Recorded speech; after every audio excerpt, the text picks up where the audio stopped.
¿Se puede apreciar la pantalla? Sí, te lo Ya, ok. Entonces, los que todavía faltan, me comentó su delegada, estaban en alguna actividad. Bueno, si pudieran conectarse, le voy a pasar la diapositiva delegada. Lo que pasa es que tiene mucho peso, así que lo voy a comprimir. La diapositiva para enviárselo apenas terminamos la clase, ya lo tienen en el correo de la delegada. La sangre y sus componentes es la clase del día de hoy. Ustedes saben que la sangre es el elemento más importante, ¿no? Para poder transportar el oxígeno, que es la función más importante que tiene este líquido que corresponde a una sustancia viscosa que se desplaza por los vasos sanguíneos, ¿no? Entonces, su principal función es transportar oxígeno y también transportar el CO2, ¿no? Transportar el oxígeno. ¿De dónde transporta el oxígeno? De los pulmones hacia las células, ¿no? Y viceversa, el CO2 lo transporta de las células que ya han elaborado su material energético, consumen el oxígeno y sueltan el CO2, ¿no? Y el CO2 se transporta hacia el aparato respiratorio para ser expulsado. Ese es el flujo, ¿no? Entonces, importante este componente, la sangre y sus componentes, ¿no? La sangre tiene un continente, que son los vasos sanguíneos, donde están contenidos la sangre, y también vamos a ver que tiene sus elementos formes y tiene su plasma, donde circulan los elementos formes. Eso vamos a ver el día de hoy. Y también es importante esta clase, quería enfatizarles que ustedes conocen seguro de muchos familiares, amigos, de repente, vecinos, compañeros, que en un momento pues han necesitado transfusión sanguínea, ¿no? ¿Y qué pasaba? ¿Qué les decía? Hasta a veces ponen en la televisión, ¿no? Se requiere donantes de sangre, ¿no?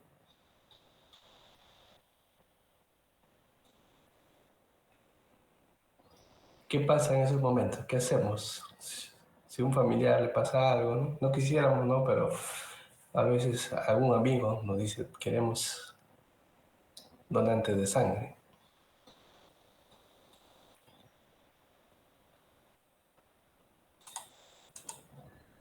¿Qué hacen ustedes? A ver, ¿a quién recurren? ¿Cómo hacen? ¿Mm? Es importante esto, quería enfatizarles porque soy uno de los promotores de esto, del banco de sangre, ¿no? ¿Qué pasará? ¿Qué hacen? Algunos de ustedes, a ver, levanten la mano los que han donado sangre el último año. ¿Quiénes han donado? ¿Cuántos hemos? A ver, Romina ha donado, Yegleda, muy bien, ¿no? Está bien, o sea, bueno, a veces no es que no queramos donar, sino que no conocemos cómo es el proceso, para qué sirve una donación, ¿no? Entonces hemos dicho que la sangre es el elemento más importante tal vez de todo el sistema circulatorio, porque si no circula el oxígeno, porque la sangre no solamente circula el oxígeno, también circula las proteínas, los carbohidratos, ¿no? Todos los oligoelementos, proteínas, vitaminas, transportadores de enzimas, ¿no? Etcétera. Entonces, sin sangre, pues el organismo colapsa, ¿no? Imagínense alguna de estas personas que sufren un accidente, que es algo bastante común, y pierden mucha sangre y requieren reposición sanguínea, ¿no? Entonces, en este sentido, esta primera parte me va a servir para concientizar a la donación, ¿no? ¿Por qué? Cuando donamos, ¿qué es lo que pasa? ¿Qué pasa con esta donación? ¿A dónde se va y cómo se hace? ¿Alguien sabe? ¿Han escuchado hablar de los bancos de sangre? Primero, ¿para qué sirve un banco? Vean, todos por acá deben tener sus cuentas, de repente a un ahorrito en el banco, ¿no? Ajá. Entonces, el banco de dinero, ¿qué cosa guarda? Dinero. Mandamos nuestros ahorros, ¿no? Ajá. Entonces, ajá, es el sencillo, dice Miriam. Ya algo guardamos siempre, ¿no? Por ahí. Un sencillito para el yape, ¿no? Y para el PIN, por lo menos tenemos algo. Entonces, el banco, por eso su nombre dice banco, el banco nos sirve para guardar nuestro sencillo, nuestro ahorro, ¿no? Un ahorro. Entonces, ¿qué será el banco de sangre? Entonces, alguien ya mencionó por acá, su compañero, para almacenar sangre, ¿no? Entonces, ¿qué cosa guardaremos en el banco de sangre? ¿No? Es como el banco de dinero, guardaremos nuestros ahorros, entre comillas, de sangre, de elementos y elementos de forma, ¿no? Elementos de la sangre como componentes sanguíneos. Pero resulta que les cuento que bueno, que he visto algunos de ustedes han donado. De todas maneras es importante que conozcan también para qué se dona, ¿no? La sangre. ¿Por qué es importante? Resulta que, bueno, si acá muchos de nosotros tenemos nuestros ahorritos para el YAP, el PLIN, algo, esperemos que no esté en rojo nuestro banco, nuestros ahorros, ¿no? Entonces, bueno, cuando uno estudia, se dedica más a la parte ¿no? No, a veces no hay tiempo para hacer otras actividades y poder aumentar nuestros ahorros, ¿no? Y resulta que les cuento que los bancos de sangre paran en rojo. No porque hay sangre, sino que en negativo, están a pérdida. Generalmente los bancos de sangre generalmente están a pérdida porque hay un flujo constante, ¿no? Necesidad, más uso que ahorro. Entonces, si nuestro dinero no ahorramos y lo gastamos todo, ya sacamos la tarjeta de crédito, ¿no? Entonces comenzamos a endeudarnos. Algo así pasa. Y eso pasa con los bancos. La mayoría de bancos de sangre quedan en negativo, están en negativo. La pérdida. Porque la sangre o los componentes que se están generando ya tiene una necesidad. Entonces, ya sí. Entonces, ¿qué es lo que hacen los bancos pequeños, que son los tipo uno? ¿No? Hay niveles de bancos de sangre. Los tipo uno son como las sucursales de los bancos, ¿no? Que solamente es una sucursal y hay una central que abastece. Entonces los pequeños son los primeros que se desabastecen, los de tipo uno. Entonces, ¿qué pasa? Se tienen que prestar, igual que el dinero, hay que prestarnos de otros bancos grandes y estamos a deuda ya, ¿no? En deuda con el banco grande o con el banco de sangre tipo 2, que es el grande, ¿no? Entonces, ¿a qué vamos llegando?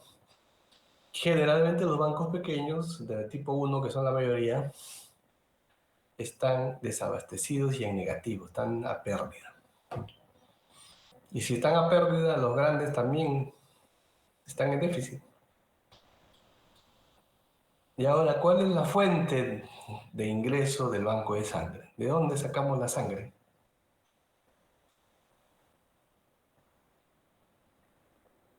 A ver, ¿cuáles son las fuentes de ingreso del banco de sangre?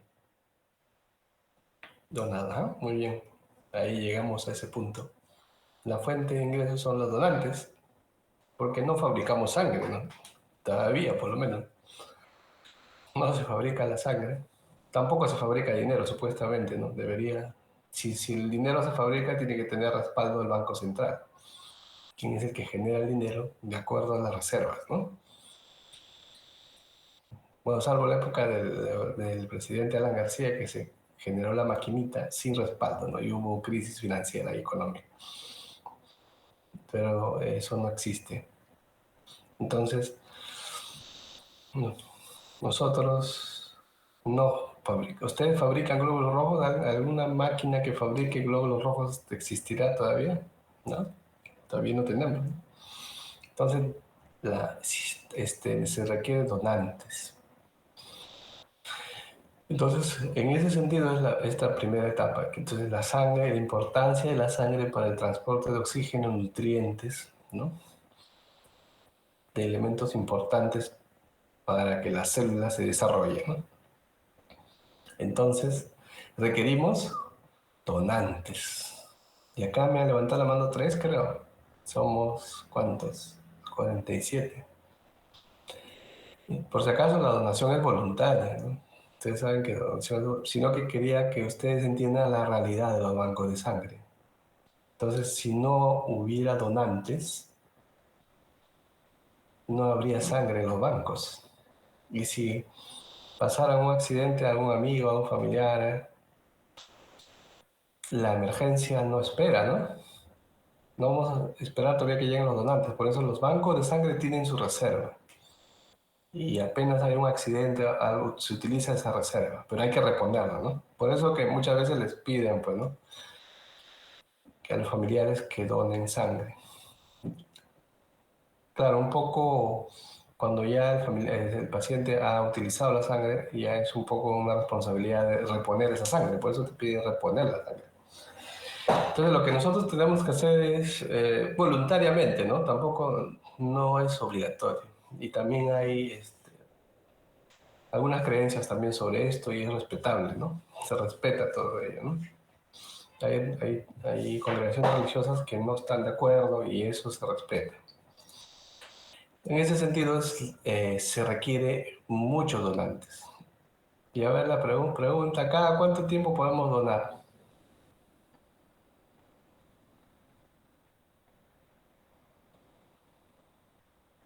Ahora vamos a ver en las diapositivas, ¿no? También hay condiciones. Ujú. Promedio, ¿no? Cada 6 meses de promedio. Los varones pueden donar más frecuente porque por el régimen de la menstruación de las mujeres, ¿no? Tienen cierto pérdida de hemoglobina. Sí, se hace un poco más prolongada la donación, ¿no? Promedio, ¿no? O sea, si es cada 6 meses, 2 veces al año, ¿no? Si es cada 4 meses, 3 veces al año. Entonces, ¿y qué significa donar? Significa, como ahora les voy a mostrar las diapositivas, donar es dar vida, ¿no? Es ayudar a nuestro prójimo, que puede ser cualquiera de nuestra familia, nuestros amigos, conocidos, etcétera, ¿no? Compañeros de la universidad, no sé. Entonces, donar, dejar nuestra donación de sangre es un acto de solidaridad y desprendimiento, ¿no? Obviamente que no vamos a ir en contra de nuestra salud también, ¿no? Hay condiciones para donar. Entonces yo veo que en la canchita de San Fernando cada cierto tiempo hay donaciones, no hay campañas.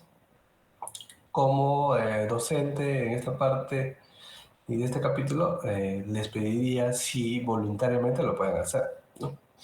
Eso es indistinto, ¿no? Cada uno toma su decisión voluntaria.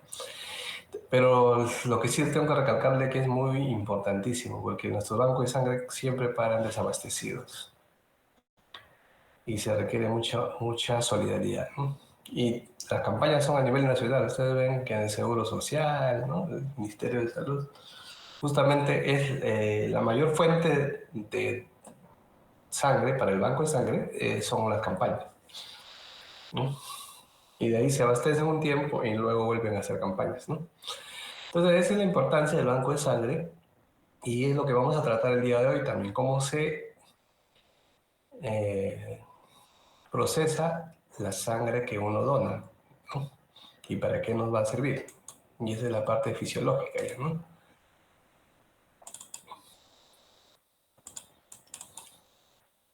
Entonces vamos a avanzar ahora sí.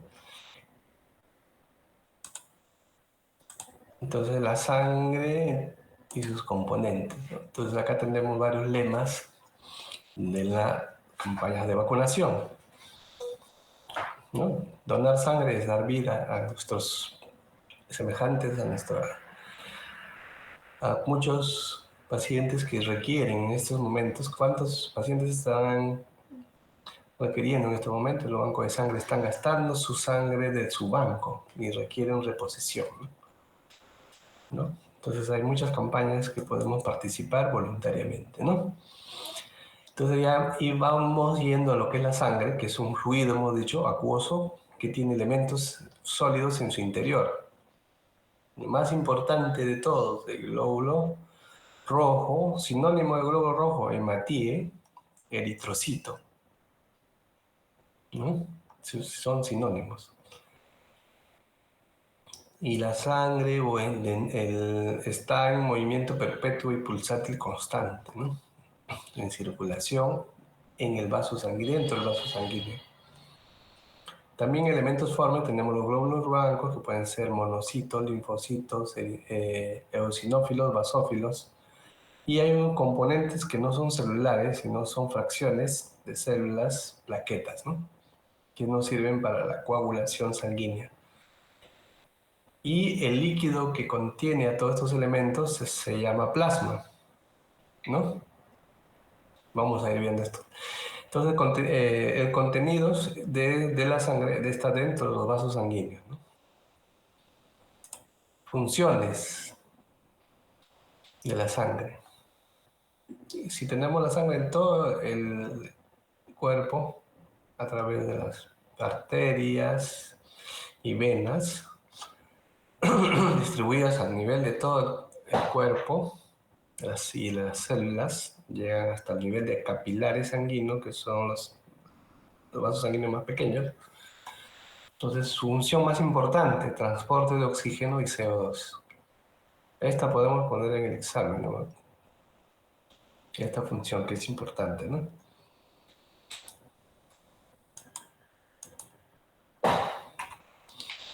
Otro, hemos dicho también, transporte de nutrientes, glucosa, lípidos, proteínas, transporte de residuos de metabolismo celular, transporte de hormonas. Todas las hormonas se transportan por el sistema circulatorio. Eso lo van a ver también en el capítulo de en fisiología endocrinológica o endocrino. Regulación, como está en todo el organismo, si se dilata los vasos sanguíneos, tendremos aumento de temperatura, ¿no? Y si los vasos sanguíneos se constriñen, vasoconstricción, bajará la temperatura, ¿no? Entonces se regula a través de los vasos sanguíneos la temperatura, el pH, los iones, equilibrio iónico, presión osmótica dentro del plasma, ¿no? El plasma tiene, principal componente del plasma, como vamos a ver, es agua y algunos electrolitos que van a generar la presión osmótica, ¿no? En general, entonces, tenemos una función protectora, porque a través de las plaquetas vamos a realizar la agregación plaquetaria en las primeras fases de la hemostasia, que es cuando hay eso que lo han visto en práctica, no sé si ya hicieron la práctica, cuando se pincha la oreja, ¿no? Ya lo han visto, con una lanceta, esperamos unos minutos a que se forme el tapón plaquetario, ¿no? Entonces vamos a ver la función de la agregación plaquetaria. Y luego de la agregación plaquetaria se forma una malla alrededor del tapón de fibrina y se activan los factores de coagulación. Entonces la hemostasia es importante, ¿no? Hemostasia viene de hemo, sangre, de contener, de éstasis, una hemorragia, un sangrado. Tiene esta función. La inmunidad, porque están los leucocitos, los anticuerpos, están los linfocitos, ¿no? Como vamos a ver. Y en general, La sangre va a regular el equilibrio, homeostasis. No es lo mismo hemostasia que homeostasis. Homeostasis se refiere al equilibrio, ¿no? Del medio interno. Y al final nos permite una integración de todos los sistemas a través de la sangre, que es el fluido más importante del organismo, ¿no? Tenemos esas funciones entonces. ¿Qué porcentaje del peso corporal es sangre? ¿No? Todos tenemos más o menos nuestro peso. Ya primero, a ver, vemos esta diapositiva y cada uno me pone por el chat cuánto de sangre tendrá. ¿Ok? Aproximadamente el porcentaje de sangre en relación al peso es el 7%. ¿Qué significa eso? Aproximadamente 70 mililitros de sangre por cada kilo de peso, ¿no? Entonces acá tenemos un peso bajo, 40 kilos por 7, 2.800 mililitros, lo que es 2.8 litros. Una persona promedio, 60 kilos, tendrá 4.2 litros. Una persona un poco obesa, 80 kilos, 5.6 litros. ¿Ok? A ver, entonces en el chat me ponen cuántos litros más o menos tienen de sangre cada uno de ustedes, que es importantísimo saber, porque ya lo voy a explicar. A ver, Johan me dice 5.25 promedio, ¿no? ¿Quién más sabría calcular? 3.5 me dice Romina. Ana Milagros, 4.62. Muy bien.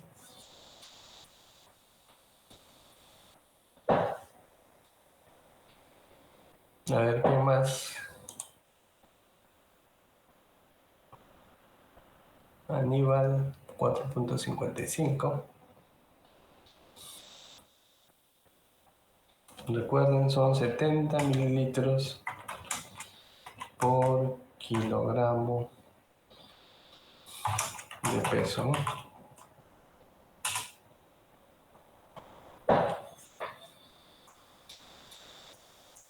70 mililitros por kilogramo de peso. ¿Ok?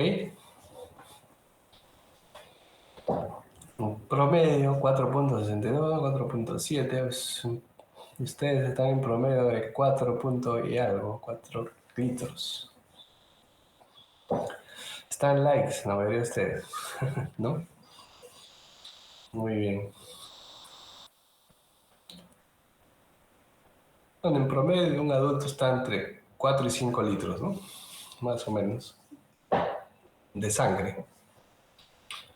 ¿Qué pasará? Hagamos el cálculo.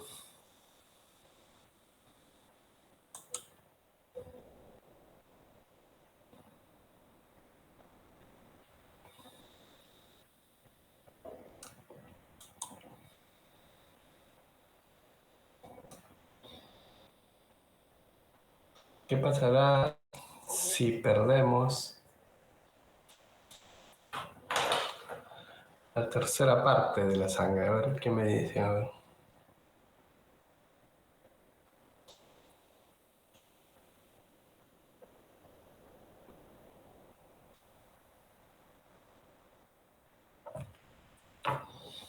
Vamos a asumir que tenga alguien de ustedes 5 litros. Vamos a ver.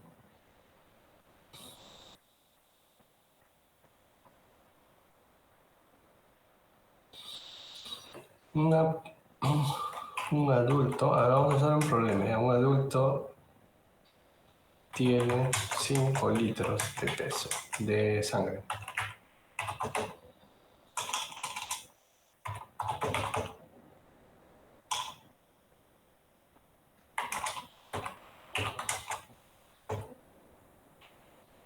Pierde un tercio. Mm.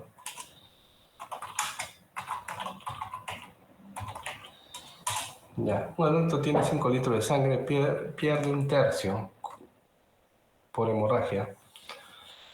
¿Cuánto será un tercio? A ver, saquen la cuenta. Sí, un tercio.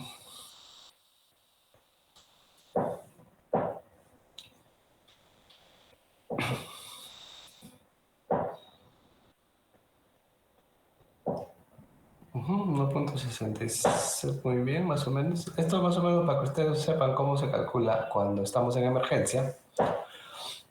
1.6, ¿no? 1.67 más o menos. Entonces, ustedes están en su serum y están en un serum acá, se van a Huancavelica, de ahí 12 horas en mula, de ahí 5 horas más caminando, ¿no? Está en la punta del cerro, de su serum. Y resulta que ustedes le dejaron encargado la posta porque todos les tocaba su día libre, ¿no? Se turnaron y solamente ustedes están ahí solitos. Llega un paciente de 5 litros, que más o menos calculándole sale 5 litros. No, el profesor de fisiología me enseñó a sacar cuánta sangre tiene, 5 litros de sangre. Y resulta que tenía un accidente, se fracturó la pierna y sangró, ¿no? Y calculando, hay que calcular la sangre, por eso, ¿no? Más o menos hay que calcular cuánto de sangre perdió. Perdió litro y medio, digamos. Un litro y medio aproximadamente calculando. Dijimos, sacamos la cuenta, a ver, más o menos. En la posta que llegó, más o menos midiendo las gasas, en lo que hemos visto cuánto ha sangrado. 1 litro más medio litro, que de repente en el camino, litro y medio, ya. Litro y medio de sangre. Entonces les decimos, este paciente ha perdido la tercera parte, ¿no? Más o menos de su volumen sanguíneo. ¿Qué significa eso? Significa que estamos al límite de la descompensación, ¿no? Una persona adulta promedio es tolerable perder un promedio de 1/3. Igual pasa a una gestante con... Recuerden que la causa más frecuente de mortalidad materna es por hemorragia, ¿no? Atonía uterina, y es bastante frecuente. O sea, que de repente llega el serum igualito, llega una gestante sangrando, 2 litros, ya estamos, ¿no? ¿Qué harían ustedes? Ya, entonces me acuerdan de la clase de fisiología, dice litro y medio, casi 2 litros, este paciente se va a chocar. Lo primero que hay que decir, el paciente se va a chocar en cualquier momento y entra en shock, baja la presión arterial y la paciente se desvanece y entra en paro cardíaco inmediatamente, si es que no hacemos nada. Estamos hablando primeros auxilios generales, ¿no? Para eso nos sirve el volumen sanguíneo, más o menos para saber cuánto volumen puede tolerarse hasta llegar. Todavía no estamos hablando de transfundir sangre, solamente estamos hablando de shock, que es pérdida de volumen, ¿no? Porque ustedes en una posta a 12 horas de mula, 5 horas caminando, tendrán banco de sangre.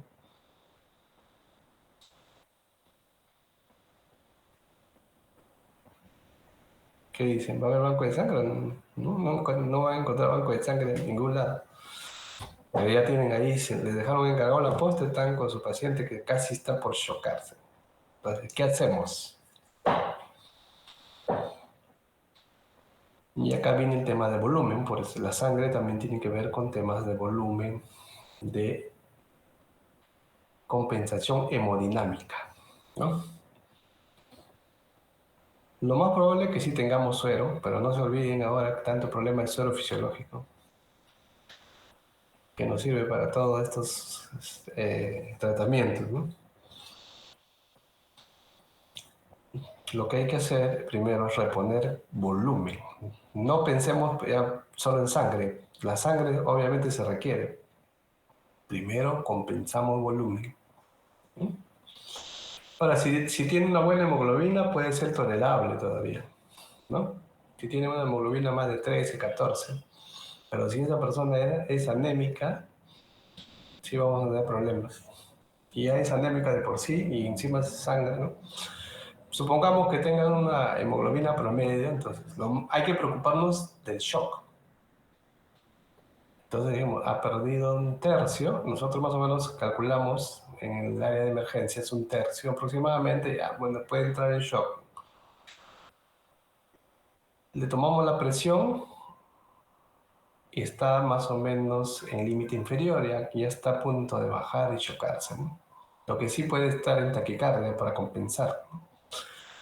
Entonces, lo que quiero darles el mensaje es que ustedes lo que tienen que hacer es volumen, cloruro de sodio. Por cada 3 mililitros de sangre perdida, no, por cada mililitro de sangre perdida se compensan con 3 mililitros de suero fisiológico al 9 por mil, cloruro de sodio. Si ha perdido 1600, a ver, pregunta, ¿cuánto tengo que reponer en volumen de cloruro de sodio? A ver, los que han estado atentos.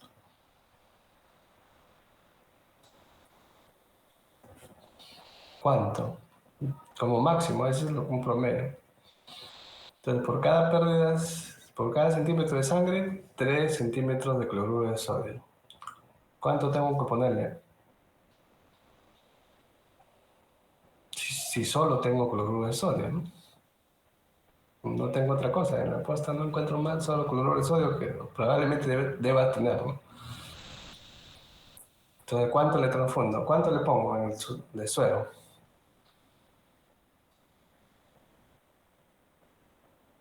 A ver, calculen.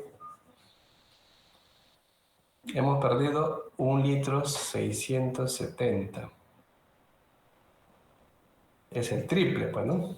Si por cada centímetro cúbico de sangre necesito reponer 3 centímetros de cloruro de sodio. 1 a 3. ¿No? Más o menos, como dice Yang, 4,8 litros. O sea, 4 frascos, casi 5 frascos de cloruro de sodio. ¿No? ¿Se dan cuenta? Imagínense que por todo lo que ha pasado con esto del suero fisiológico de Medifarma, ¿no? ¿Cuánto suero le habrán puesto a esos pacientes? Y suero hipertónico. Entonces, el problema ha sido muy delicado, ¿no? Pues, 4, pero no es que le vamos a poner todo, sino que eso es lo que más o menos debemos calcular, ¿no? Así se calcula. Por lo pronto le voy poniendo un frasco a chorro, ¿no? De paso, repito, un frasco. Y no es suficiente un frasco, necesitamos hasta 5. Y hasta 2 frascos de repente, dependiendo de la presión arterial. Y luego voy regulando poco a poco, pero ya sé que mi límite son 5, ¿no? Entonces, así se calcula más o menos. Estamos dando los tips para que no les pasen en el serum y puedan actuar como primeros auxilios. Pero si tengo la suerte de tener poligelina o hemacel, que son unos geles especiales, yo sí tuve la suerte de mi serum en el Cerro del Pasco tener poligelina, tenía unos cuantos. Algunos no difícil tener eso, ¿no? Una poligelina o hemacel, que sí tiene la misma equivalencia, ahí sí es 1 con 1, entonces, o lactato de Ringer, se tendría que poner 1,67 litros, si tuviéramos eso, ¿no? Entonces, más o menos esa es la idea, ¿eh? Primero, volumen y presión arterial hay que controlar. Para eso es importante saber calcular el volumen. 70 mililitros por kilo, entonces es fácil calcular el volumen. No se olviden, 70 mililitros por kilo de peso. Aproximadamente un adulto tiene 5 kilos, más o menos, 5 litros. Eso ya sabemos, un adulto más o menos de una contextura normal para arriba. Si es una contextura más delgada, será 4, bueno, aproximadamente, ¿no? Y es más, sin calcular, mirándolo normal al paciente, podemos decir, ¿no? O que nos diga su peso, si es que pudiéramos. Entonces es importante. Entonces, el punto de equilibrio para un shock, la tercera parte del volumen, aproximadamente, ¿no? Para estar alerta, ¿no? Porque si sigue el sangrado, fácilmente va a llegar a ser la mitad de la sangre, ¿no? O más o menos por ahí. Y sí, ya va a ser difícil hacer algo, ¿no? Entonces, el término, si es que es hemorragia, sangrado masivo, se puede manejar de esa manera. Y ahora todos nos preguntamos, ¿en qué momento ponemos sangre? Primero que en esa zona no vamos a encontrar banco de sangre. Hay que controlarlo nomás con volúmenes y poder ver si se puede evitar que siga sangrando. Si es una herida que estaba abierta, hay que usar el torniquete como se hace en los primeros auxilios, o suturar, ¿no?, la herida, dependiendo qué cosa, o hacer la compresión. Entonces, ahora, si es un shock hemorrágico de una gestante, así es más complejo, hay que transferir lo más pronto posible y poder hacerle de repente una cesárea, no sé, dependiendo, ¿no? Una cirugía, una atención rápida, más difícil, ¿no? Por eso que muchas gestantes fallecen y la mortalidad es alta en zonas alejadas del país, porque no hay dónde atenderlos.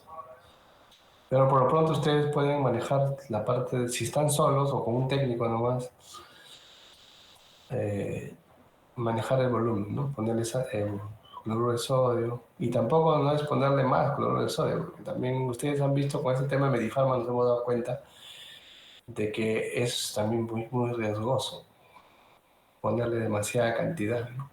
Y peor en concentraciones altas, que ha pasado este caso. Entonces, así, esa es la idea del volumen, ¿no?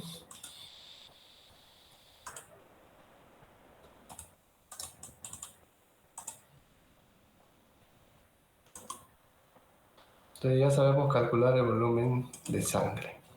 Vamos a avanzar rápidamente. Acá lo que habíamos dicho. ¿Quién puede donar sangre? Edad entre 18 y 65 años de edad, pesar más de 50 kilos, estar sano, sin ninguna enfermedad, no padecer de enfermedades como hepatitis, chagas, etc. No haber tenido relaciones sexuales con parejas ocasionales, ¿no? No consumir drogas endovenosas, no haberse realizado recientemente tatuajes o perforaciones el último año antes de la donación. Las mujeres pueden donar hasta 3 veces, ¿no?, por año. Entonces ahí había al revés un poco, 3 veces puede donar una mujer y los hombres hasta 4 veces, ¿no? Cada 3 meses puede donar un hombre, cada 4 meses una mujer. Promedio, ¿no? Pero hay eh, mujeres que tienen menstruaciones muy, muy profusas en su régimen menstrual, entonces podemos extenderlo un poco hasta 6 meses, como dijeron sus compañeros. No haber sido sometido a una cirugía en el último año, porque siempre una cirugía hay pérdida sanguínea y está en proceso de recuperación. El material que se usa es un material estéril, ¿no? Más o menos. Entonces, ¿cuánto se extrae de sangre? Aproximadamente 450 mililitros de sangre, ¿no? No se extrae más. ¿Y qué hacemos con esta sangre?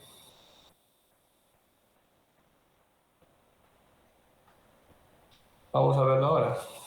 Ahí nos quedamos, ¿ya? Con el paquete de sanguíneo, bueno, el sangre total se llama lo que extraemos. ¿Cómo vamos a hacer los componentes de la sangre? Ahora sí vamos a avanzar. Nosotros extraemos en un tubo de ensayo un volumen de sangre determinado. ¿Y qué vamos a hacer? Porque queremos hacer un hemograma, ¿no? Contar los glóbulos rojos, blancos, las plaquetas, el plasma. Y no sé, desde ahí ya hicieron ya la práctica, todavía.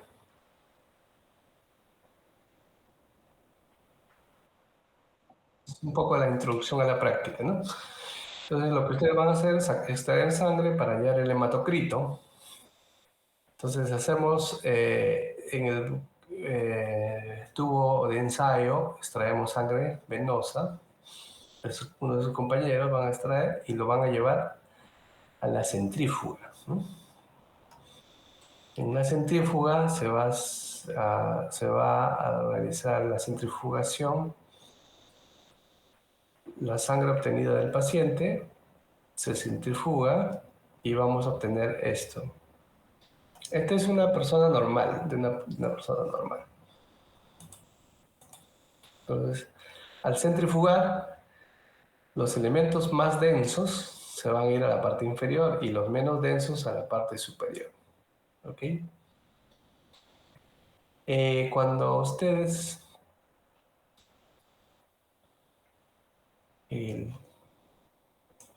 vamos,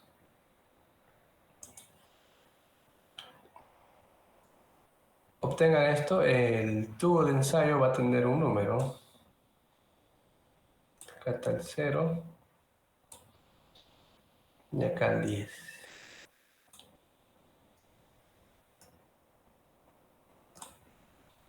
¿No? Entonces acá tenemos 1.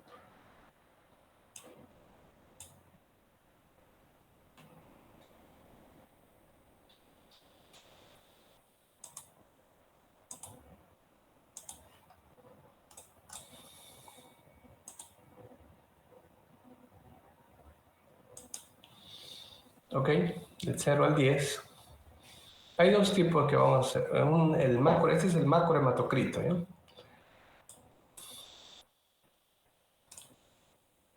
Macrohematocrito.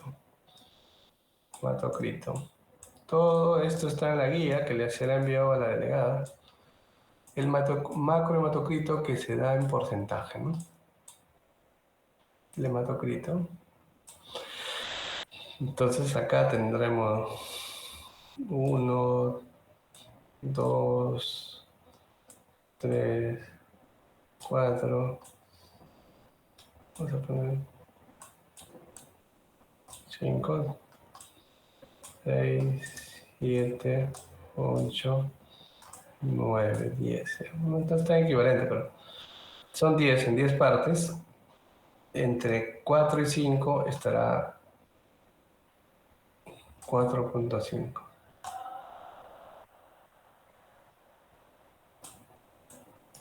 ¿Ok? Entonces centrifugamos el macrohematocrito, que vamos a llenar la sangre del tubo del macrohematocrito hasta el 10. Entonces acá estará hasta el 10 también, ¿no? 10, 0. Centrifugamos, el mismo volumen va a quedar, 0 al 10. Y el tubo mismo tiene ya sus medidas, estas medidas ya la tiene. Entonces ustedes solamente lo que van a hacer es ver en qué nivel están los elementos formes. Acá tenemos 4.5, ¿no? ¿Y cómo se halla el hematocrito? Ahí vamos a ver. A ver, los que han estado estudiando ya, ¿cómo hallamos?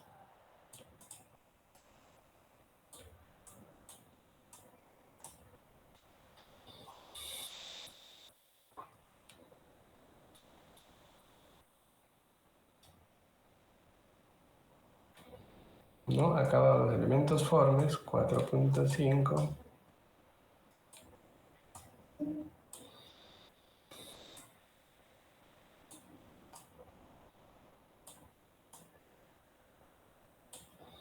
Entre total, ¿no? Que es 10. Por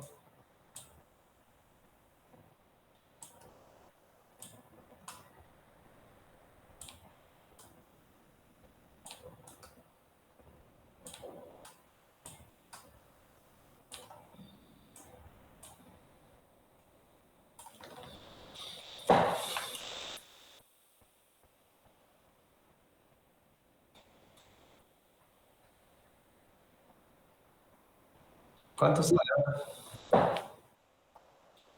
¿Cuánto sale?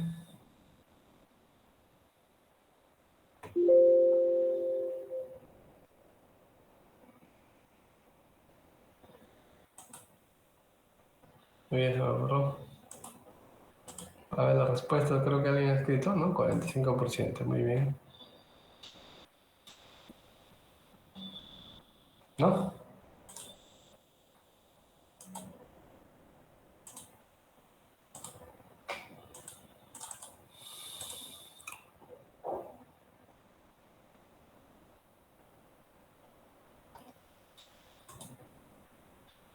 Acá está, 45%, ¿no?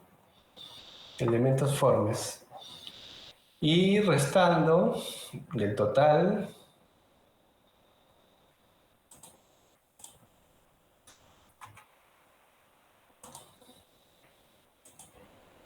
habrá un, ¿no? Plasma del 100%, le resto los elementos formes,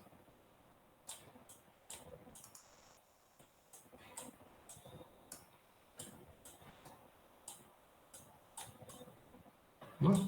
Restamos elementos formes, ¿qué nos queda? Acá es igual ¿a cuánto?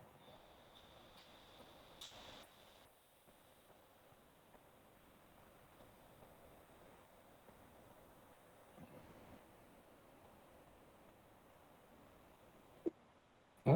Ok, 55% el plasma, la resta, ¿no? Listo. De eso se trata su práctica en hematocrito, ¿no? ¿Está difícil?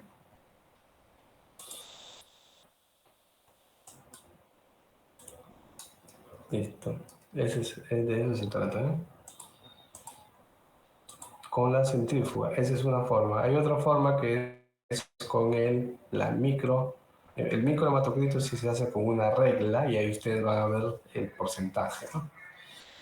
Ahí va directamente sale el porcentaje. En cambio acá la calculamos con la regla o con los valores del tubo.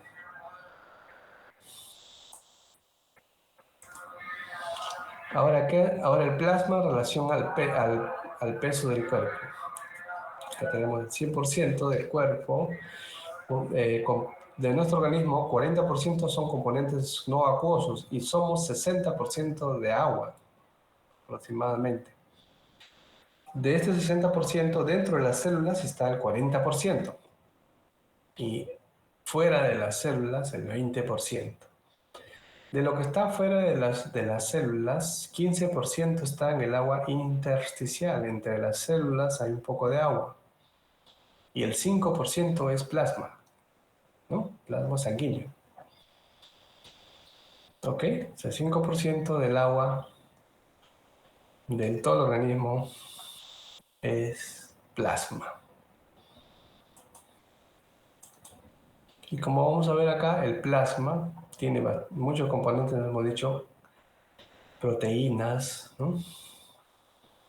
Tenemos grasas, colesterol, fosfolípidos, carbohidratos, vitaminas, otras sustancias del metabolismo como el CO2, ácido úrico, nitrógeno, urea, bilirrubina, cortisol, hormonas también, ¿no?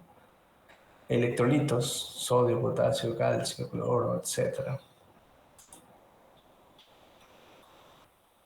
¿no? Pero lo más importante, el componente más importante, que también lo podemos poner en el examen de repente, es que, ¿qué cosa tiene más el plasma? Por lógica, ¿no?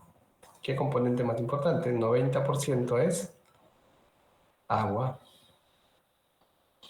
9% son albúminas y globulinas, y el 1% otros elementos, gases, electrolitos, nutrientes, vitaminas, urea, creatinina, hormonas, factores de coagulación, etc.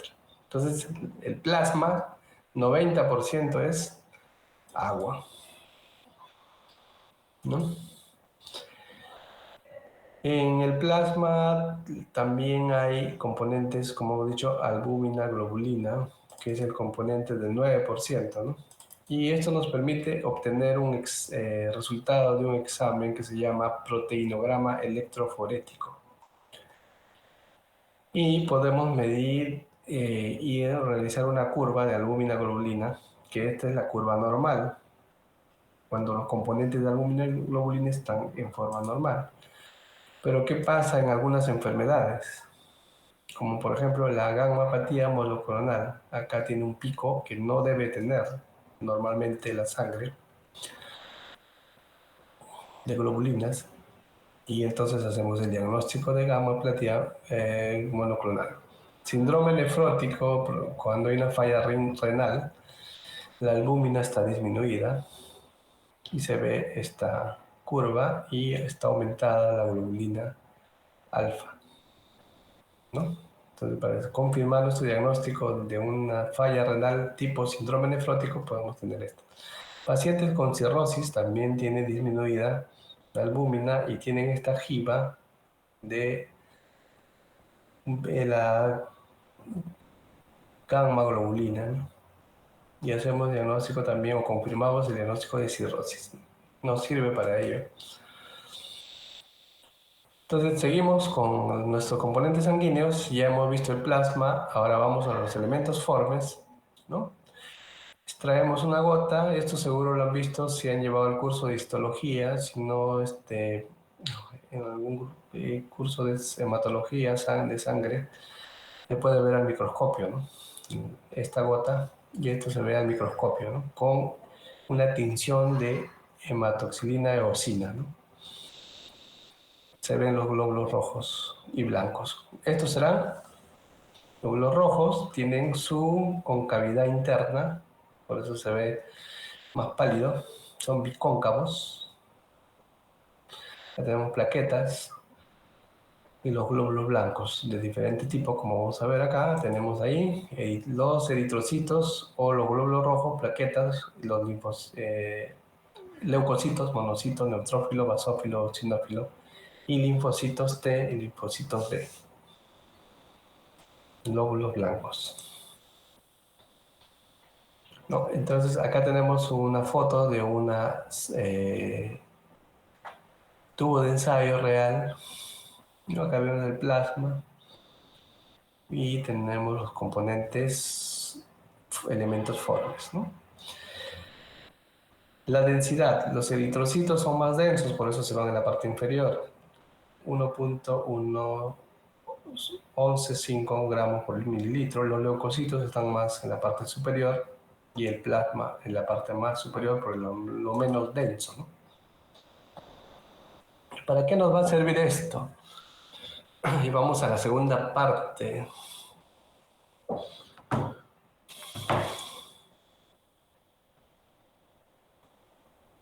¿Para qué nos sirve? Entonces acá tenemos el plasma, pero dentro del plasma va a haber en la parte superior la PPPP, que es plasma pobre en plaquetas, porque las plaquetas también son más densas, se van más abajo, ¿no? Y la parte intermedia va a ser la PRP, plasma rico en plaquetas, una capa intermedia de leucocitos, linfocitos y la parte inferior, glóbulos rojos.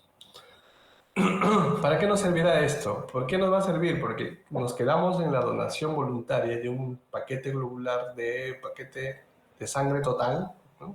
Nos sacan la sangre y están todos los componentes. Y vamos a ver cómo lo vamos a ir desglosando. Entonces acá está uno de ustedes donando sangre, ¿no? Los que ya han ido a donarse saben cómo se extrae, ¿no? Ahora tenemos un aparato especial que ayuda a extraer en forma sincronizada. Porque también no es extraer la sangre bruscamente, porque puede generar un cambio hemodinámico, ¿no? Entonces hay sistemas que nos permiten sacar la sangre. Y tenemos acá sangre total, ¿ok?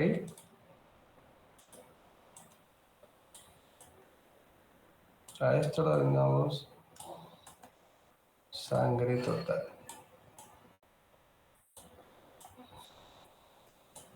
Está todo ahí.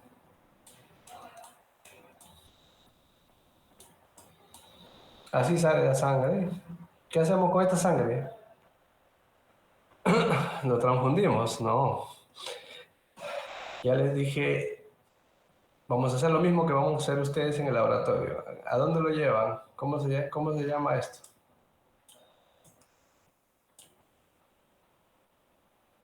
A la centrífuga, ¿no?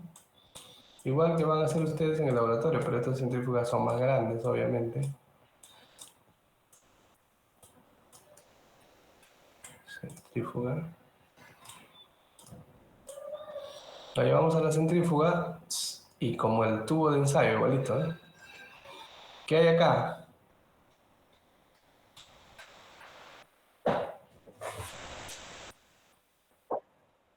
plasma, ¿no? Y acá están los elementos formes, igualito que el tubo. Listo, acá tenemos ya concentrado. Entonces, la sangre total que estaba así, como donamos nosotros, lo centrifugamos, tenemos acá elementos formes y plasma. Entonces, si lo dividimos en dos partes, como lo van a hacer acá, lo separamos concentrado de glóbulos rojos y plasma en dos paquetes, ¿no? ¿Qué quiere decir eso? Que cuando ustedes donan, no es que esta donación le van a transfundir directo, lo van a llevar al banco de sangre, no. Se divide. Cuando hay pérdidas sanguíneas,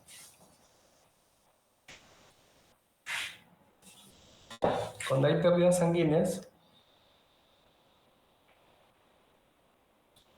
se va a transfundir glóbulos rojos, ¿no? Y si hay problema de coagulación, se transfunde plasma porque acá están los factores de coagulación. Ok, vamos a esto.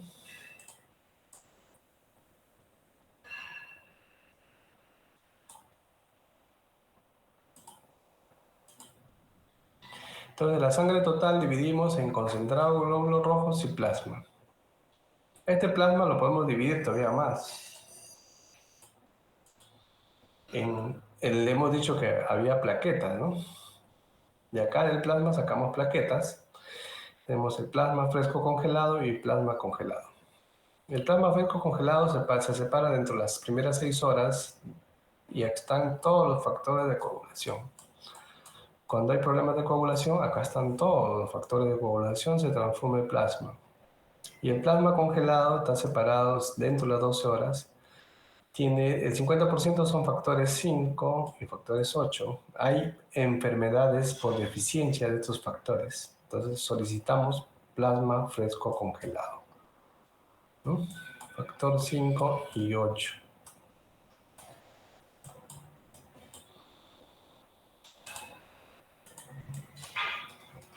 Pero podemos ir más allá todavía. El plasma fresco congelado lo podemos dividir todavía en crío precipitado y el plasma que sobra, ¿no? El plasma congelado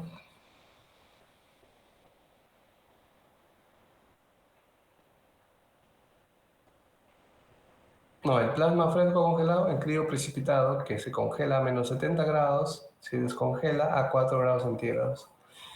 Tiene factor 8 y fibrinógeno, ¿no? Si queremos específicamente estos factores, solicitaremos crío precipitado, ¿no? Y un poco plasma residual. Entonces, ¿quién tiene todos los componentes de factores de coagulación?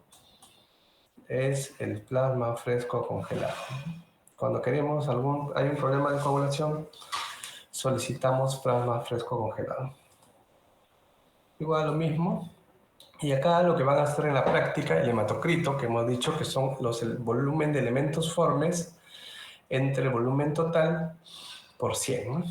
Ya ustedes han hallado cómo se puede medir. Y si restamos del 100% el elemento forme, nos sale el plasma. Un hemograma aproximadamente tiene glóbulos rojos 4 a 5 millones de glóbulos rojos por milímetro cúbico, que es aproximadamente el 98.5% del volumen. Plaquetas normales deben estar entre 150.000 y 400.000 por milímetro cúbico, aproximadamente 1% del volumen. Y los glóbulos blancos, lo normal es que sea de 4.000 a 10.000, el 0.4. Este es un hemograma normal.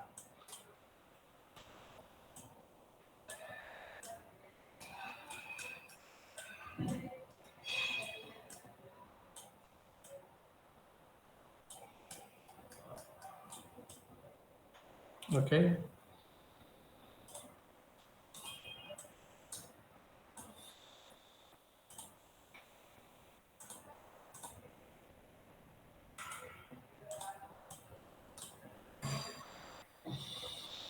Listo, entonces hasta acá, esto es la práctica, ¿ya? Esto vamos a hacer en la práctica. Entonces, profesores de práctica van a hallar el volumen, digo, el hematocrito. Vamos a ahora avanzar a la hematopoiesis, que se obtiene de una célula madre, ¿no? Los elementos formes, ¿no? La célula madre hematopoyética es la que da origen a todos los elementos formes. También se denomina stem cell o célula troncal, sinónimos.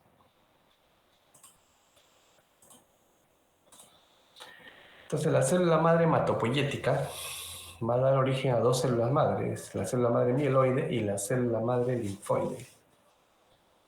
La célula madre mieloide es la que va a dar origen a las plaquetas, eritrocitos, basófilos, neutrófilos, eosinófilos, monocitos. Y la célula madre linfoide a los linfocitos T, linfocitos B. Y las células asesinas o natural killer. Todo esto, este esquema lo vamos a ver durante estas diapositivas. ¿Ok?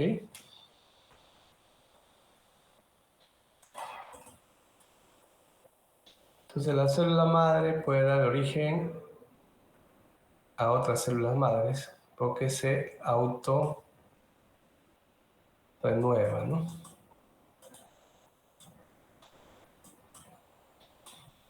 Entonces la célula madre da origen a células progenitoras y a la progenie. Esto vamos a verlo. Entonces, ¿cuál es la característica principal de la célula madre? Se autorrenueva, o sea, de la misma célula madre pueden generarse otras células madres. Ahora hay tipos de células madre. Las totipotenciales dan origen a todas las células, las pluripotenciales a muchas células, las multipotenciales a varios, las oligopotenciales a pocos y las unipotenciales a uno. ¿Cuál será el tipo de célula madre sanguínea? La totipotencial da origen a tejido embrionario y extraembrionario, o sea, a todo un organismo. Totipotenciales, ¿no?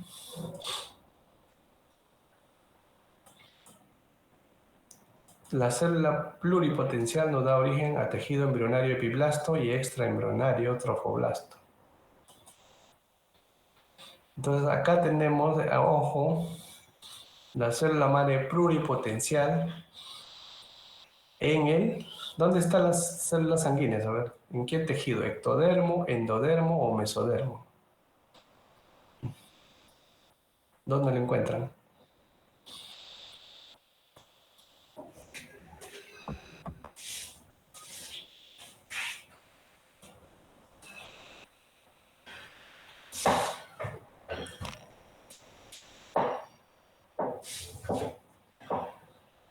¿Dónde está? ¿No?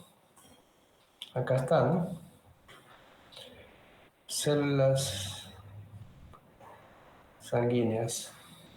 Entonces está en el mesodermo. Esto es pregunta de examen. Célula madre multipotencial da origen en el mesodermo a las células, elementos formes de la célula, de la sangre.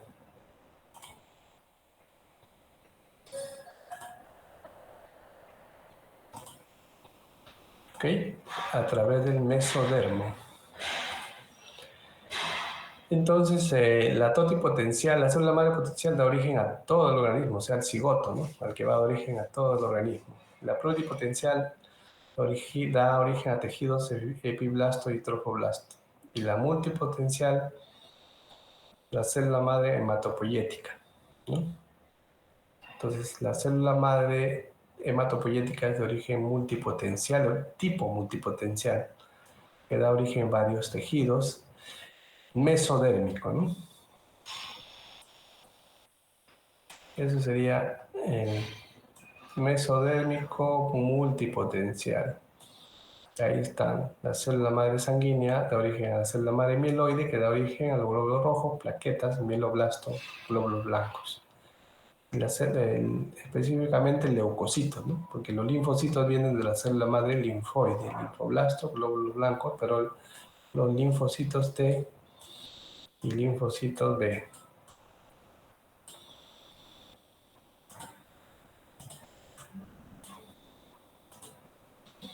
Entonces acá tenemos la hematopoiesis ya más desarrollada, pero es lo mismo que hemos visto. La célula madre da origen a la CFU-LM, ¿no? CFU, la célula madre mieloide, la célula madre linfoide. La linfoide da origen a linfocitos T, linfocitos B. La célula madre mieloide da origen a los eritrocitos, plaquetas, monocitos, neutrófilos, basófilos y eosinófilos.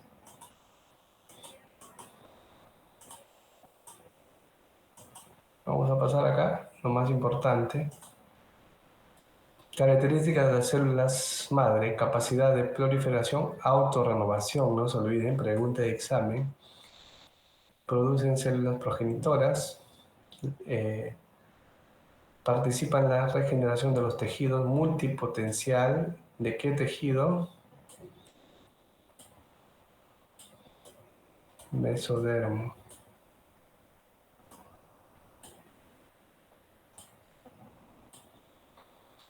Y la población es muy escasa. Las células madres se producen en la médula ósea y es de muy escaso, ¿no? Uno de cada 10.000 células en la médula ósea, uno es una célula madre. Entonces, estas características no se olviden que estas ponemos en el examen casi siempre. Autorrenovación, multipotencial del mesodermo, ¿no? Es una célula multipotencial originada del mesodermo y la población es muy escasa. En la médula ósea hay uno de 10.000.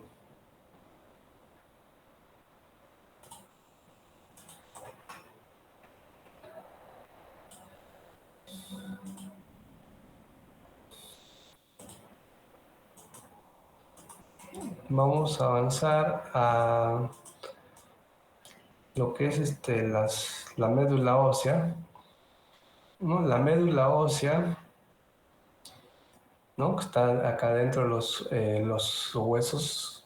Vamos a ver cuáles son los más importantes, ¿no?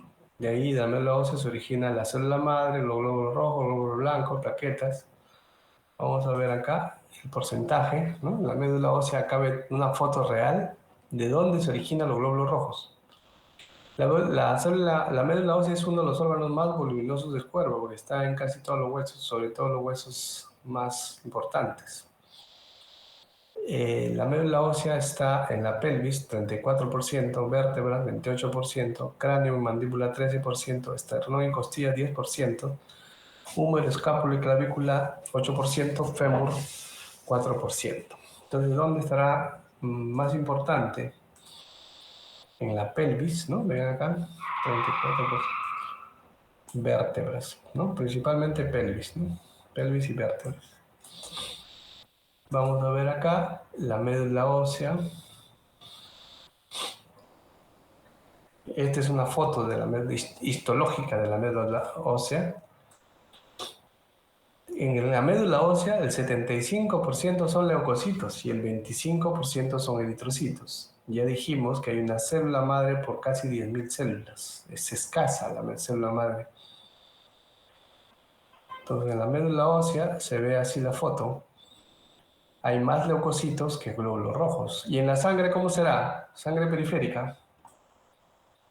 ¿Qué diferencia ven?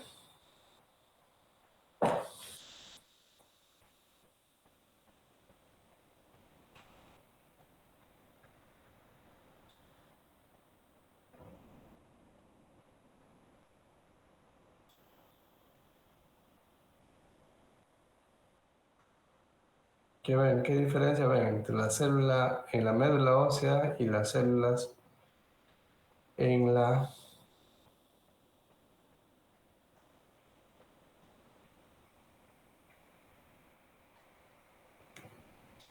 médula ósea hay más leucocitos? Esto también podemos tomar el examen, ¿no? Más leucocitos que eritrocitos. Y en la sangre periférica hay más eritrocitos, ¿no se dan cuenta? Más. Y hay menos, ¿no?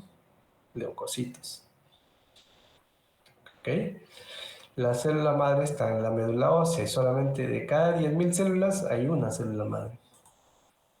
Así se puede extraer de la cadera, acá están extrayendo la médula ósea, la pelvis, y para hacer estudios, ¿no? De las células de la médula ósea. Y acá también tenemos la hematopoiesis, ya lo hemos visto, no necesito repasar más. Célula madre, el célula madre linfoide da origen a linfocitos T, linfocitos B. La célula madre mieloide da origen a los macrófagos, neutrófilos, eosinófilos. basófilos, plaquetas, glóbulos rojos.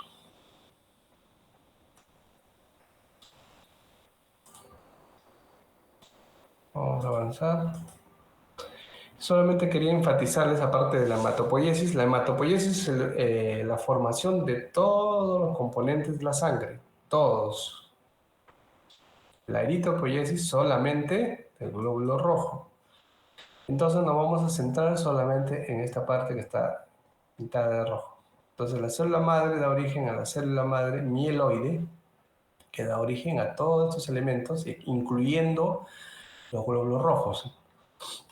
Entonces la célula madre mieloide va a formar el VFV, eritroblasto, eritrocitos. Y esto no vamos a enfatizarnos, nos quedamos con la eritropoiesis, que es la formación del glóbulo rojo.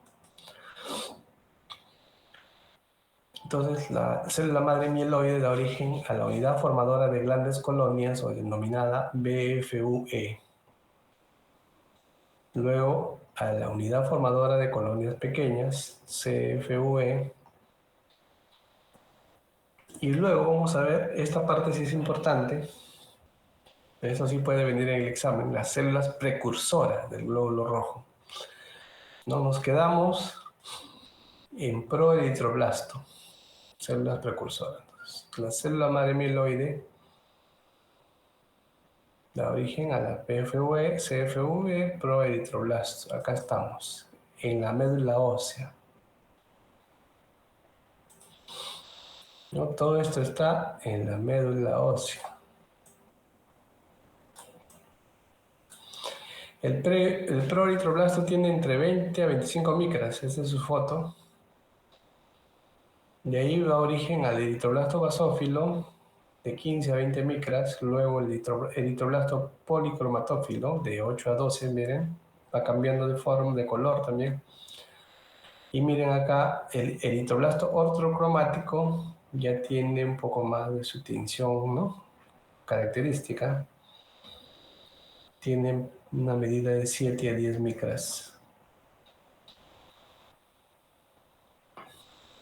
Y luego de esto nos da origen al precursor directo del glóbulo rojo, que es el reticulocito, ¿no? Que es de forma esferoide. En sangre, lo normal es encontrarlo entre 0.5 a 1.5%. Si encontramos más reticulocitos en sangre es porque algo está pasando en la médula ósea. ¿Ok?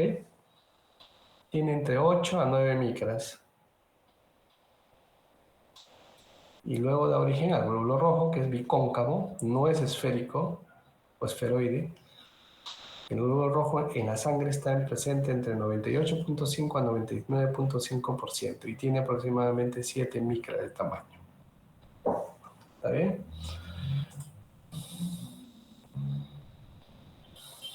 Vamos a ver acá. Esto es sangre, ¿no? Esta es la sangre.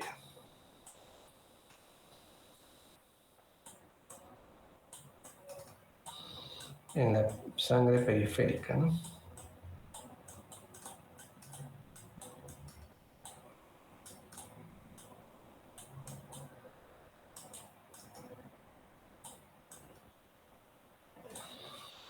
Ok.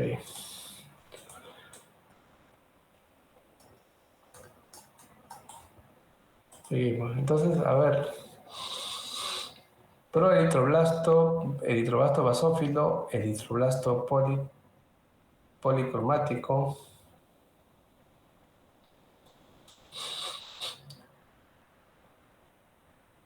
eritroblasto ortocromático, reticulocito esferoide, eritrocito bicóncavo. ¿Ok? Son los componentes precursores del eritrocito. Otro elemento importante, hormona, esta es una hormona, la eritropoyetina, tiene esas características. Es el componente más importante para la estimulación de la eritropoiesis. ¿Y dónde se secreta principalmente? ¿No? Es una glicoproteína, es una molécula glicosilada y esta es su estructura de la eritropoyetina, se forma principalmente en el riñón, no se olviden, a nivel renal. Y lo que va a hacer es la estimulación de la hematopoiesis, ¿no? Estimula la hematopoiesis.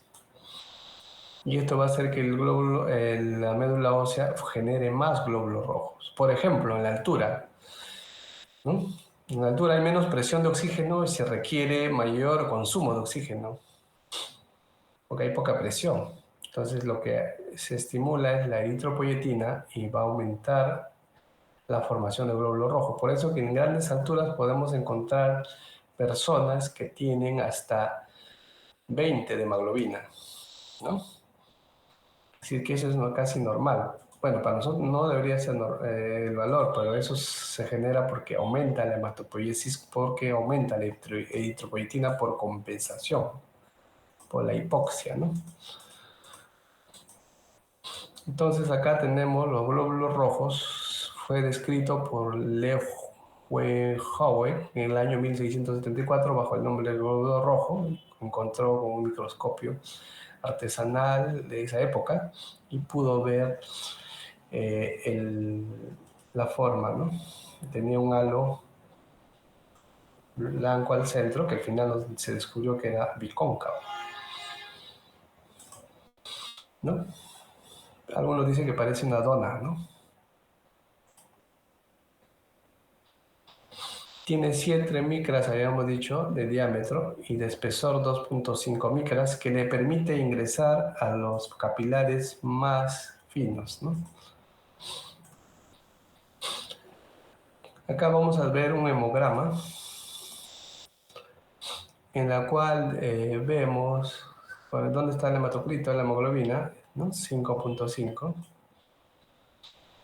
y el hematocrito 16. Generalmente la hemoglobina es la tercera parte del hematocrito en general. También en su práctica deben ustedes dosar la hemoglobina,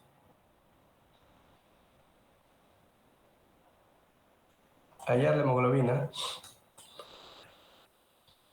con espectrofotometría, ¿no? Van a hacer un procedimiento con, bueno, esos aparatos son más modernos, ¿no?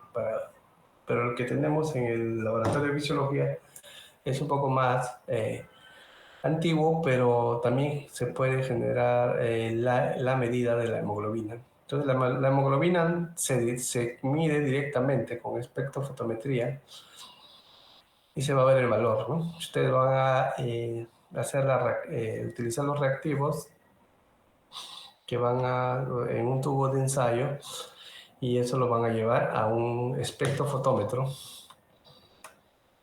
y van a poder hallar el valor de la hemoglobina que está en gramos por decilitro, ¿no? Normalmente debe estar más de 12, 13, ¿no?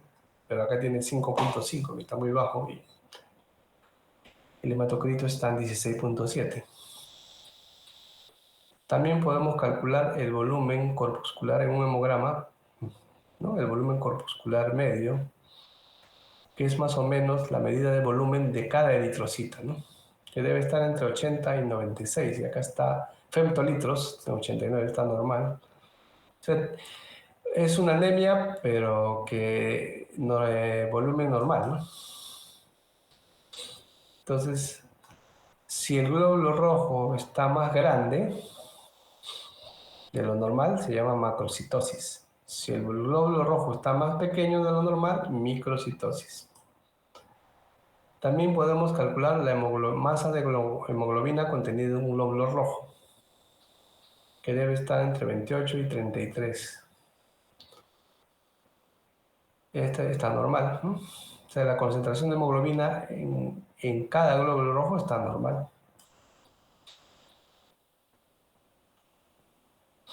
En cambio, la concentración de hemoglobina en un volumen determinado, en un grupo de glóbulos rojos, una concentración, que por ejemplo acá está, baja, ¿no? Pero en cada glóbulo está normal, pero sumando todos los glóbulos rojos, en promedio sale menos, ¿no?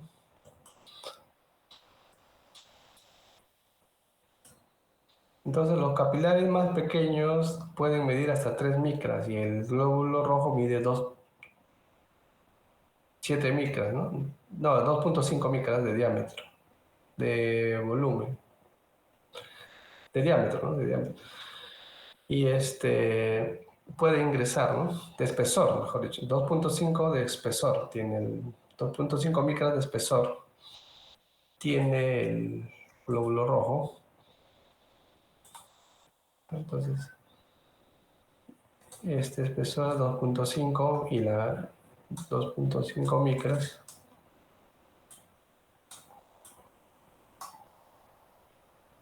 2,5 micras, ¿no? Entonces, el capilar tiene más o menos 3 micras, entonces sí puede ingresar un capilar sanguíneo. Y bueno, ¿qué será esto? A ver, ¿quién me dice? Glóbulo rojo, ¿no? ¿Qué será esto?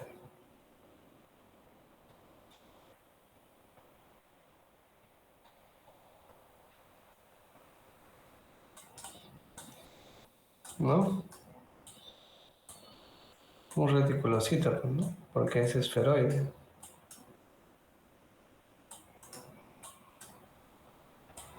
Un glóbulo rojo joven, ¿no? Puede ver en sangre periférica, sí, pero un poco porcentaje, hasta 1,5%. ¿Qué será esto? Ahora ya saben ya la respuesta. Esferoide. ¿Qué es? Y el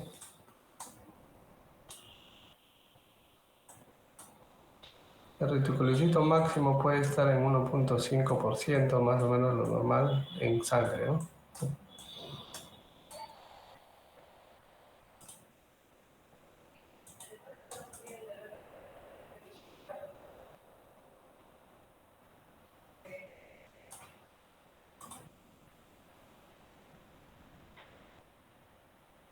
Ahora el plasma, una solución isotónica está normal. ¿Qué pasa en este problema de que hubo del cloruro de sodio hipertónico con alta concentración? Mira cómo se hacen las células. Y las células nerviosas son las que más se dañan en con este tipo de soluciones, ¿no? Se, se contraen, se crenan, ¿no? Las células se crenan. Miras el glóbulo rojo que hace, miras cómo se pone. Una solución hipertónica. Es lo que ha pasado en este problema que ha habido con los suero fisiológico hipertónico, que hasta 600% más de concentración ha tenido, es lo que mencionan. Mira qué pasó con las células sanguíneas y las células nerviosas del sistema nervioso, que son más sensibles. ¿Qué pasa al revés?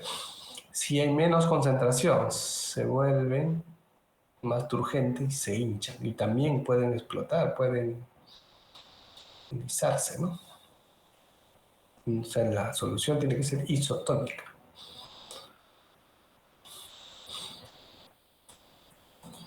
Entonces el eritrocito, ¿no? Tiene toda esta estructura proteica, glicoproteica, ¿no?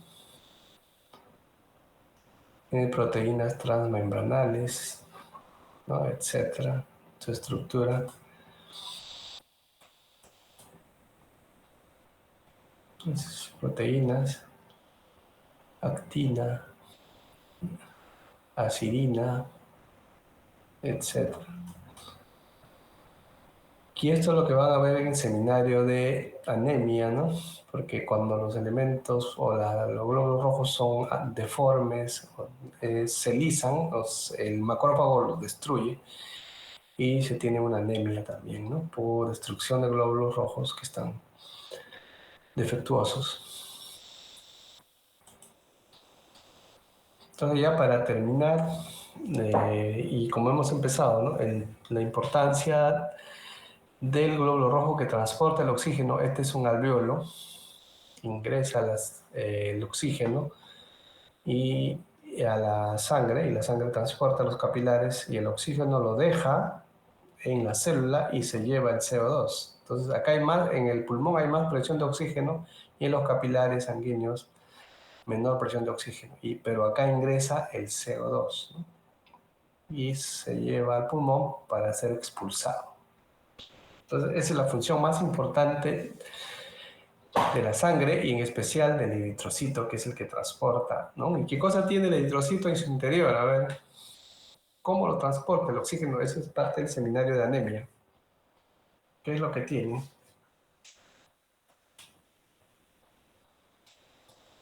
¿Qué elemento importante tiene el glóbulo rojo? Esta es la hemoglobina.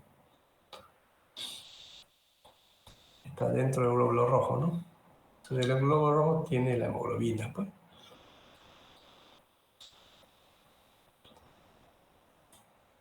¿No?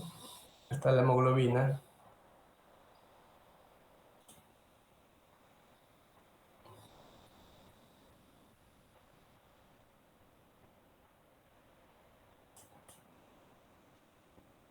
¿No? ¿Qué me dicen? A ver, ¿qué cosa tiene la hemoglobina? ¿No? Esto es para el seminario de anemia.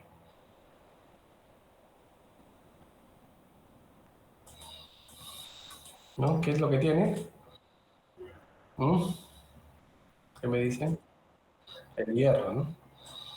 El elemento más importante para el transporte de oxígeno. Si no hay hierro, si el hierro está disminuido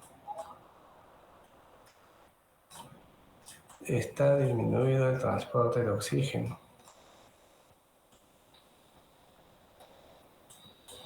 Y esto trae muchos problemas, ¿no?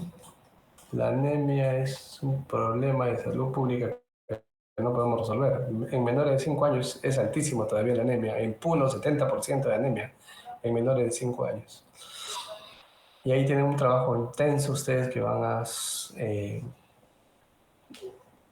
ejercer la profesión de nutrición. Es clave su trabajo en este aspecto, ¿no? Y creo que es uno de los retos más importantes que van a tener, porque esto hace que disminuya el crecimiento, ¿no? Disminuye el desarrollo psicomotriz, el desarrollo del niño,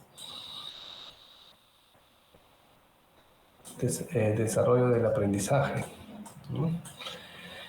Y esto es muy grave en niños, ¿no? Tener deficiencia de fierro y deficiencia en transporte de oxígeno. Este oxígeno no va a llegar a las neuronas, a los tejidos, y va a haber serias deficiencias. Y tenemos un inconveniente, como lo van a discutir en su seminario de anemia, que no está diagnosticado. Sabemos las cifras, pero no tenemos a cada niño con su valor de anemia, no sabemos cuánto. Sabemos que la mayoría cantidad de niños de menores de 5 años son anémicos, pero no tenemos los valores. Desde ahí parte el problema del tamizaje. Se intentó hace algunos años obligar a los colegios que la matrícula sea con su valor en hemoglobina, pero en realidad se sabe que eso es bien complejo. Tenemos deficiencia en el sistema de salud para hacer masivamente la hemoglobina, pero algo se tiene que hacer. Entonces, el componente más importante de la hemoglobina, que es el fierro, que nos permite el transporte de oxígeno, genera muchos inconvenientes en este problema de transporte de oxígeno, que es lo más importante, hacia sobre todo el sistema nervioso central. Y esto ocasiona deficiencias en su desarrollo. De eso se trata el seminario que van a realizar de anemia, ¿no? Hay otro tipo de anemia también, ¿no? La megaloblástica, etcétera. Hay otro tipo de anemia por deficiencias de vitaminas B, D12. La anemia megaloblástica, la anemia hemolítica también. Pero lo más importante y la causa de anemia más importante de nuestro país es anemia ferropénica, por deficiencia de fierro, ¿no? Entonces, eso es todo. Con una pequeña introducción hemos terminado el seminario.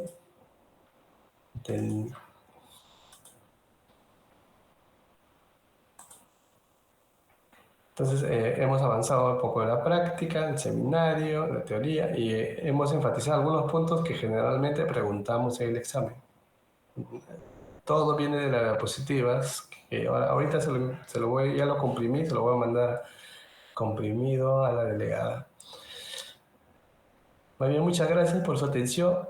Sigan pasando un buen domingo, el domingo de reflexión, ¿no? Empezamos la Semana Santa, esperamos que sea de mucha unión familiar y eh, de que cada uno de nuestras creencias pues puedan reforzar nuestro trabajo diario y nuestro quehacer, sobre todo ahora ustedes que están estudiantes y van a realizar pues un buen trabajo llevando el nombre de San Marcos, ¿no? Y la verdad quisiera ustedes que sean líderes en este tema de la anemia que nos interesa bastante a todo el país, ¿no? Solucionaríamos grandes problemas para los niños. Muchas gracias. Estaríamos en contacto, la delegada tiene mi correo, ahora se lo envío en la clase y estaríamos en contacto. Muchas gracias. Buen domingo de Ramos. Muchas gracias.